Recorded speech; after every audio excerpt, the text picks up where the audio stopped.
Hello everyone, स्वागत है आप सभी का बिजनेस क्लासेस के अंदर।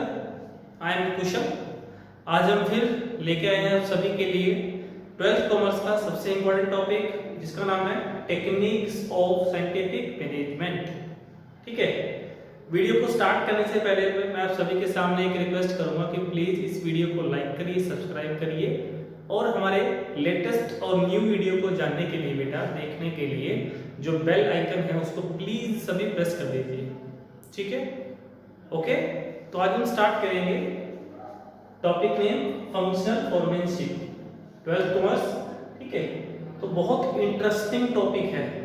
टॉपिक की स्टोरी में एक बार थोड़ा बता दूं हम सभी को कि जो टॉपिक है it is direct connected with principles of scientific management as I told you in my last video. कितने प्रिंसिपल्स हैं हमारे साइंटिफिक मैनेजमेंट के? बेसिकली 4। वो मैंने आपको डिस्कस कर दिए थे, मैंने वीडियो बनाई थी उसके ऊपर। इसके अंदर मैंने आपको बताया कि साइज नोट रूल ऑफ थंब क्या है, हर नोट डिस्कर्ड क्या है, cooperation not, individualism and last and finally development of each and every person to his and her greatest efficiency and prosperity. ठीक है, तो today we are going to start techniques of scientific management. और आज का जो हमारा video रहेगा वो ओनली एंड ओनली इसी के ऊपर बेस है, फंक्शनल फोरमैनशिप के ऊपर। नेक्स्ट वीडियोस के अंदर हम बात करेंगे हमारी टेक्निक्स को लेकर जो रह जाएगी, जो रिमेनिंग रह जाएगी। ठीक है, ओके। तो फर्स्ट टेक्निक्स पहले समझ लो कि टेक्निक्स क्या है साइंटिफिक मैनेजमेंट की। प्रिंसिपल तो मैंने आपको बता दिए थे, जनरल गाइडलाइंस हैं। Principles means general guidelines, those play the significant या you can say important aspect, important role for decision making। ठीक है ना, yes or no? किसी पर्सन के लिए उसके डिसीजन में हेल्प करता है, इसको हम प्रिंसिपल्स बोलते हैं। लेकिन आज हम बात करते हैं हमारी जो टेक्निक्स हैं, 9 है बेसिकली, और 9 में से हम फर्स्ट को लेके बात कर रहे हैं। फर्स्ट का नेम है फंक्शनल फोरमैनशिप। तो टेक्निक्स क्या होती हैं? देखो, प्रिंसिपल्स को हम कैसे इंप्लीमेंट कर सकते हैं उनको हम बोलते हैं techniques. These things those play a significant role या important role for playing or implementing the principle of scientific management, which aspect we can say techniques। With the help of these aspect, these element, we can implement the principle of scientific management। उसको techniques बोलते हैं। ठीक है, कि जिनकी मदद से, जिनकी हेल्प से हम उन प्रिंसिपल को इंप्लीमेंट कर सकते हैं।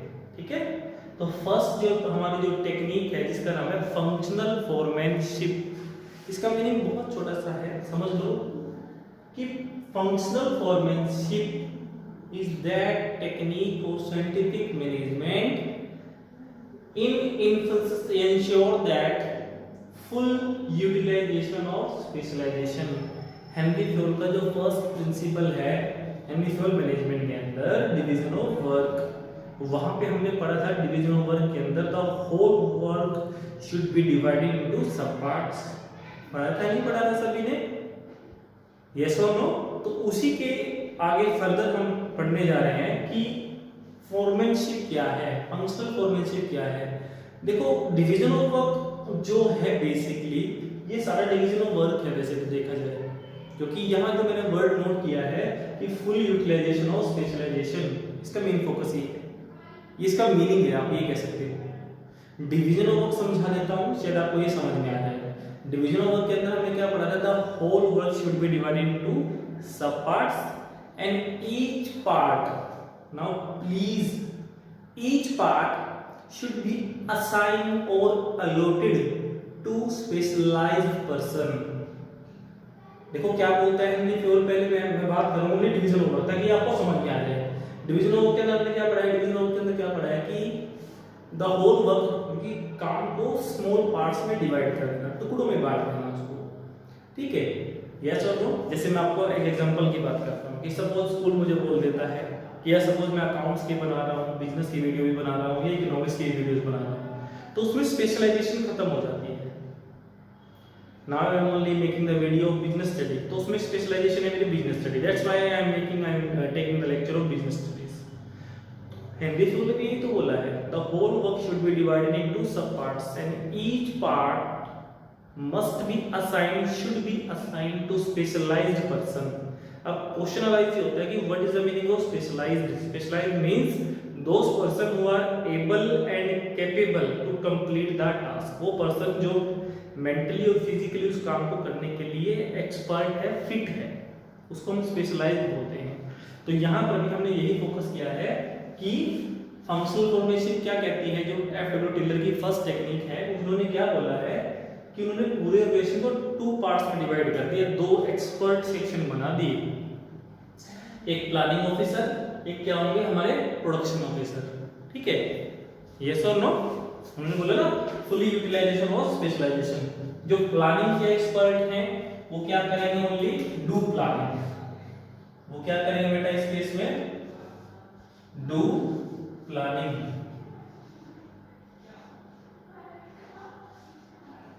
ठीक है, और जो प्रोडक्शन ऑफिसर वाले हैं इनका काम क्या है, हेल्प इन प्रोडक्शन, प्रोडक्शन में हेल्प करना।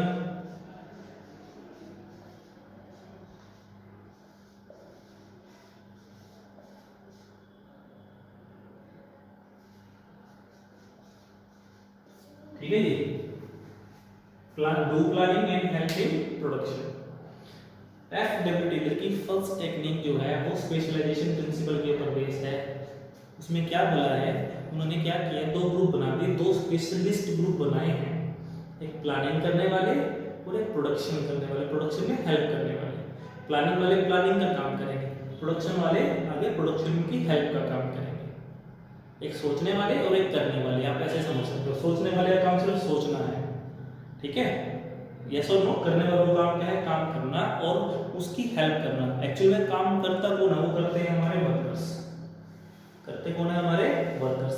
एक क्वेश्चन मैं आपको अभी क्यों करवा रहा हूँ, लिख लो प्लीज, ये आपके फ्यूचर में काम आएगा डेफिनेटली, आप इसको देख पाओगे।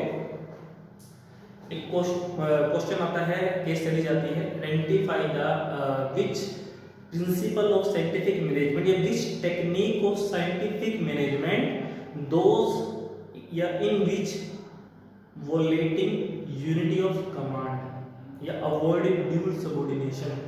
तो एक ही टेक्निक है जो यूनिटी ऑफ कमांड को वॉलेट करती है और ओवरलुक करती है, उसका नाम क्या है बेटा, हमारा फंक्शनल फॉर्मेनशिप। ठीक है, यस और नो? तो planning officer means do planning और प्रोडक्शन वाले क्या करेंगे, हेल्प इन प्रोडक्शन। तो 4 लोग उन्होंने यहाँ बिठाए, 4 तरह के, और 4 लोग ये बिठाए, यहाँ के किसको ऑर्डर कमांड करते हैं, वर्कर्स को। तो अब बात करते हैं अभी फर्स्ट में कौन है, उसका काम क्या है। सबसे पहले हम बात करते हैं रूट क्लर्क की। सबसे पहले बात करते हैं रूट। देखो रूट का मतलब क्या होता है, रूट क्लर्क का काम क्या है, स्पेसिफाई द सीक्वेंस। किसी भी काम को करने का सीक्वेंस स्पेसिफाई करना कि ये जो काम है ये किस किस एक्टिविटीज किस किस रूट से होकर जाएगा। ठीक है, रिपीट करूं, जैसे सपोज मैं बात करूं, एक हमारी चेन होती है, जनरली हम उसको यूज करते हैं। पहला होता है हमारा क्या, प्रोड्यूसर, उसके बाद है डिस्ट्रीब्यूटर, देन आफ्टर एजेंट, उसके बाद है हमारा होलसेलर, उसके बाद है हमारा रिटेलर, और फाइनली क्या है हमारा कंज्यूमर। तो ये भी क्या है, एक तरह की चेन है। ठीक है, यस और नो? तो कोई भी प्रोडक्ट, या फिर हम ये कह सकते हैं route clerk is specify the sequence, specify the route to complete any task. एक पॉइंट ये समझ आया, रिपीट करूं, लिख सकते हो आप। ये क्या स्पेसिफाई करेगा, टू कंप्लीट द टास्क। एक चीज और स्पेसिफाई करेगा कि वेयर टू बी डन, कहां करना है, और आज क्या काम होगा, आज का काम क्या है और ये कहां करना है, वो कौन स्पेसिफाई करेगा, हमारा रूट क्लर्क। ओके, सेकंड हम बात करते हैं इंस्ट्रक्शन कार्ड क्लर्क। इंस्ट्रक्शन क्या होती है, इंस्ट्रक्शन मतलब क्या होती है, जो हम दिशा, मतलब क्या है कि जो किसी को इंस्ट्रक्शन देते हैं भी आपको करना क्या है। तो सुनो ध्यान से, सबसे पहले इंस्ट्रक्शन कार्ड क्लर्क का काम क्या होता है बेटा, इंस्ट्रक्शन कार्ड क्लर्क काम क्या करता है, ये इंस्ट्रक्शन कार्ड बनाता है। ये मैंने कार्ड बना लिया, इसके अंदर nature of work, nature of machine क्या है, कब उसको ऑन करना है, कब उसको ऑफ करना है, कब उसकी ऑयलिंग करनी है, कब उसकी रिपेयर करनी है, वो सारा मैंने एक कार्ड बना लिया है। जैसे बच्चे का रिपोर्ट कार्ड होता है, कि उसके मैथ्स में कितने मार्क्स हैं, इंग्लिश में कितने हैं, या इवन अकाउंट्स में कितने हैं, how much in business study and how much in economics. ठीक है, तो ऐसे इंस्ट्रक्शन कार्ड क्लर्क्स क्या करेंगे, कार्ड्स मेंटेन करेंगे, और उस कार्ड्स के अंदर जो एम्प्लॉइज को वर्क असाइन किया जाएगा, ठीक है ना, जो भी उनका काम होगा उस काम से regarding nature of job, machine से रिगार्डिंग कंप्लीट इंफॉर्मेशन गिवन होगी, ताकि उनको बार बार पूछना ना पड़े भी हमें करना क्या है और क्या नहीं करना है।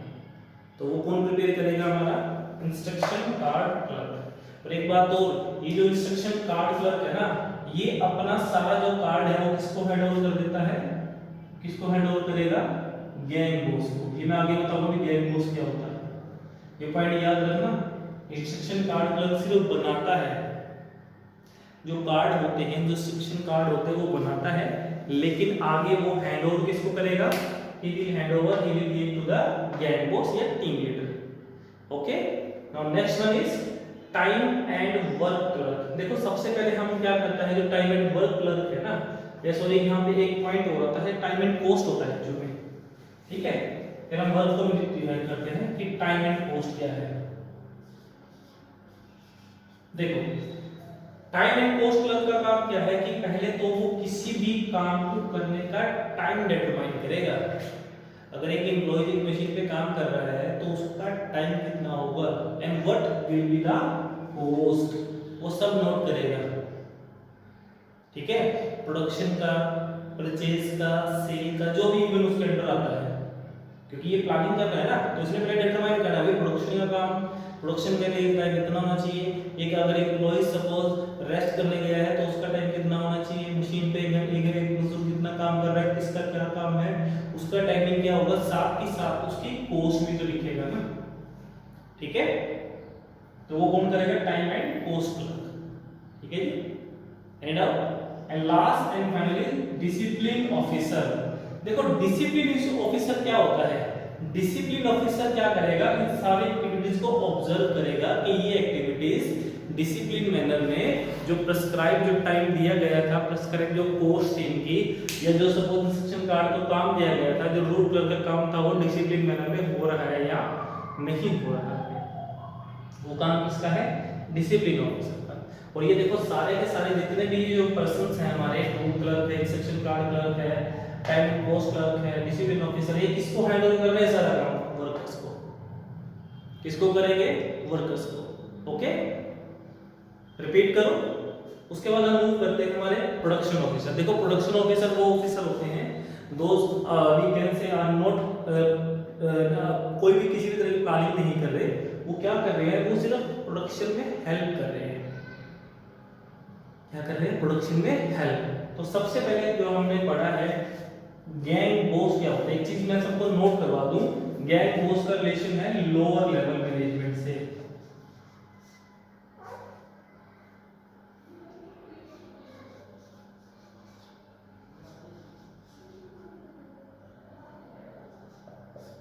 किसके साथ है भाई, लोअर लेवल मैनेजमेंट के अंदर। और गैंग बॉस क्या होता है, सपोज आपके पास 100 वर्कर्स काम कर रहे हैं, आपने क्या किया, उन 100 वर्कर्स में से ही 10 लोगों को, जो 10 लोग आपके विश्वास के लायक थे, जो कॉम्पिटेंट थे, जो कि इफेक्टिव और एफिशिएंट पर्सन थे, जो आपके अकॉर्डिंग आपको लगता था भी हाँ ठीक है, उन 10 लोगों का ग्रुप बना दिया, 10 लोगों की टीम बना दी। जो टीम का लीडर होगा, टीम का कैप्टन होगा, उसको हम क्या बोलेंगे, गैंग बॉस। ठीक है भाई, जैसे इंडिया की इंडियन टीम का जो एट प्रेजेंट में जो कैप्टन है वनडे क्रिकेट का, वो है कौन है, विराट कोहली। तो विराट कोहली से गैंग बॉस। ऐसे ही आपके अंदर 100 वर्कर्स काम कर रहे हैं, तो 100 से हम डील तो नहीं कर सकते ना एक टाइम में। तो हमने क्या किया, उनको कंट्रोल और मैनेज करने के लिए हमने 10 ग्रुप बना दिए, और 10 ग्रुप का एक कैप्टन, एक लीडर, एक बॉस बनाया, जिसका काम क्या है, गैंग बॉस। अब मेरा पॉइंट समझना कि जो भी इंस्ट्रक्शन कार्ड क्लर्क ने बनाया है ना, वो किसको हैंडल करेगा, गैंग बॉस को। आगे गैंग बॉस अपनी टीम के मेंबर्स को वो चीज समझाएगा कि आपका काम क्या है, आपका काम क्या है, ये पकड़ो अपना कार्ड और इसमें से पढ़ो, आपको यही काम करना है, इससे ज्यादा नहीं करना, इतने टाइम पे करना है, ये आपकी कॉस्ट होगी। Okay, now second one is speed boss. देखो स्पीड बॉस का काम क्या है, स्पीड बॉस चेक करेगा कि जो काम डिटरमाइन किया गया था इंस्ट्रक्शन कार्ड कलर के अकॉर्डिंग किसी पर्सन का या किसी मशीन का वो काम उस up to the time up to the mark पे हो रहा है या नहीं हो रहा है। सपोज उसने कहा था कि एक मशीन 8 घंटे चलेगी पर डे में, तो स्पीड बोस का काम क्या है, उस मशीन को चेक करना कि क्या वो 8 घंटे चल रही है या नहीं चल रही, उसकी स्पीड कितनी है। ऐसे ही किसी वर्कर्स की काम करने की स्पीड कितनी है, ठीक है। क्योंकि अगर एक वर्कर, सपोज मैं बात करता हूँ एक एग्जांपल की, सपोज देखो जनरली होता क्या है, जब किसी भी क्लास का लेक्चर ऑफ होता है तो ऑफ होने पर टीचर की सबसे पहली ड्यूटी क्या बनती है कि अपने सारे काम छोड़ के जल्द से जल्द my dear fast and quickly वो अपने क्लास को अटेंड करें। लेकिन जनरली होता क्या है, सॉरी इवन मैंने देखा है थोड़ा सा, कई बार टीचर बिजी होते हैं इधर उधर, या कुछ टीचर सोचते हैं चलो कोई बात नहीं दूसरा टीचर क्लास ले रहा होगा, तो इवन वो थोड़ा स्लो चलते हैं। स्लो चलने की वजह से सपोज क्लास खाली जाती है, ब्लैंक जाती है, जिसकी वजह से क्लास में इनडिसिप्लिन क्रिएट हो जाता है, ठीक है ना। तो मैं उसी चीज को यहाँ फोकस कर रहा हूँ कि स्पीड का जो इवन जो टॉपिक है वो क्या बताता है, जो स्पीड बोस का काम क्या है कि वो स्पीड को मेजर करेगा, स्पीड को मेंटेन करेगा, मशीन की भी, एम्प्लॉयज की भी, वर्क की भी, we can say each and every aspect, ठीक है। Third one, the most important, repair. Repair boss का काम क्या होगा कि जितने भी टूल्स हैं, हमारे लूज टूल्स हैं, मशीन्स हैं, मटेरियल हैं, वो सारा वर्किंग ऑर्डर में रहे, उसका काम ये चेक करना है। सपोज आपके पास 10 मशीन है और 10 मशीन में से 7 मशीन ऐसी हैं जिनकी जो लाइफ थी वो 10 ईयर की थी, बट अब उनसे काम लेते हैं उनको 15 ईयर्स हो गए। अब 10 साल के लिए लाइफ थी, लेकिन हमने उनसे काम कितने साल हो गए, 15 साल से हम लोग काम कर रहे हैं। तो रिपेयर बॉस का काम क्या है, वो चेक करना कि हाँ ये कितने साल काम चल सकता है, काम कर रही है नहीं कर रही है, कब इसको ऑयलिंग की जरूरत है, स्पेयर पार्ट्स की जरूरत कितनी है, और कब आप इसको स्क्रैप में, अब वैसे तो इवन 10 साल तक तो जैसे स्क्रैप भी हो जाता है, लेकिन उसके बाद भी अगर उनसे काम ले रहे हैं तो ओवरऑल वो सारा काम मेजर कर रहा है हमारा रिपेयर बॉस। रिपेयर बॉस ही जाके हमको रिपोर्ट देगा कि सर इस मशीन को स्क्रैप कर दीजिए, नई मशीन ले लीजिए जाके। अब ये वर्किंग ऑर्डर में नहीं है, क्योंकि इसका मेन काम क्या है, वर्किंग ऑर्डर में रखना, ठीक है भाई। And last and final is inspector, ये चीजों को इंस्पेक्ट करेगा कि जो स्टैंडर्ड हमने बनाए थे अप टू द मार्क में हो पा रहे हैं नहीं हो पा रहे। इंस्पेक्टर का मतलब क्या होता है, इंस्पेक्शन करना, ऑब्जर्व करना चीजों को, ठीक है ना, यस और नो। इन सारी एक्टिविटीज को ऑब्जर्व करेगा, और ये सारे के सारे जो पर्सन है वो किसके लिए काम करेंगे, हम उनके वर्कर्स के लिए। ये था हमारा first technique of scientific management, the name of topic is functional foremanship, ठीक है, यस और नो। रिपीट करो, एक चीज मैं आपके सामने क्लियर कर दूं बेटा, कोई भी डाउट हो तो कमेंट बॉक्स में जाकर प्लीज कमेंट करिए, ठीक है ना। और हमारे लेटेस्ट और न्यू वीडियोस को जानने और देखने के लिए प्लीज इस चैनल को लाइक करिए, सब्सक्राइब करिए और बेल आइकन को प्रेस कर दीजिए। Okay, thank you all of you.